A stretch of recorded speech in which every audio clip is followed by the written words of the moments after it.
اعوذ باللہ من الشیطان الرجیم، بسم اللہ الرحمن الرحیم۔ شروع خدا کا نام لے کر جو بڑا ہی مہربان نہایت رحم کرنے والا ہے۔ السلام علیکم ورحمۃ اللہ وبرکاتہ۔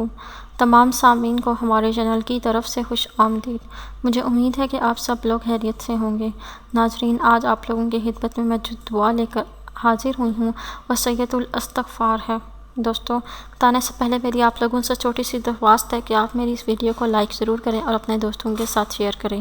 شیئر آپ لوگوں نے اس نیت کے ساتھ کرنا ہے کہ ہو سکتا ہے کہ آپ کے ایک شیئر کرنے کی وجہ سے کسی انسان کی بہت بڑی پریشانی یا کوئی مشکل حل ہو جائے اور کسی انسان کے توبہ کرنے کا آپ ذریعہ بن جائیں۔ تو خدا تعالیٰ کو اگر آپ کی یہ ایک چھوٹی سی نیکی پسند آ گئی تو ہو سکتا ہے کہ خدا تعالیٰ آپ کی اور آپ کے سمیت ہماری بھی بخشش فرما دے۔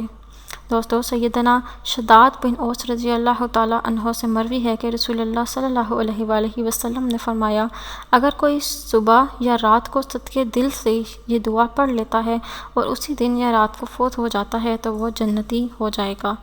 دوستو، یہ سید الاستغفار ہے۔ یہ آپ اول و آخر 3 مرتبہ درود شریف کے ساتھ پڑھیں، جو کہ آپ کی اسکرین پر آپ کو دکھائی دے رہی ہے۔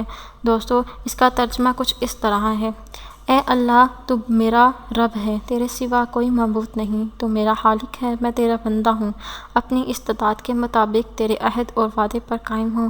میں تجھ سے پناہ مانگتا ہوں اس برائی سے جو میں نے کی۔ میں تیری ان نعمتوں کا اقرار کرتا ہوں جو تو نے مجھ پر کی، اور میں اپنے گناہوں کا بھی اقرار کرتا ہوں، بس تو مجھے معاف فرما دے، کیونکہ تیرے سوا کوئی گناہ معاف نہیں کر سکتا۔ دوستو، یہ سورہ آپ کو جو بخاری شریف ہے اس کی یہ حدیث کا ایک ترجمہ ہے۔